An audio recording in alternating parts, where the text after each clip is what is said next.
వత్సలః ఉపాసత తదా రామః సాగరం సరితం పతిం. శ్రీరాముడు బాగా నీతి ధర్మాలన్నీ తెలిసినవాడు, ధర్మమందు బాగా ఆసక్తి కలిగిన వాట శ్రీరాముడు. ధర్మవత్సలః,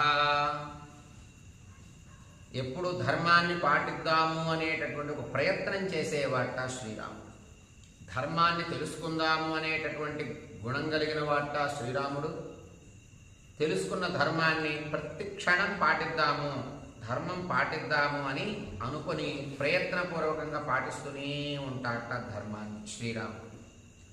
నీతి బాగా తెలిసిన వాట, నీతి తెలుసుకొని దాన్ని పాటించేటటువంటి వాడు కూడా శ్రీరాముడు.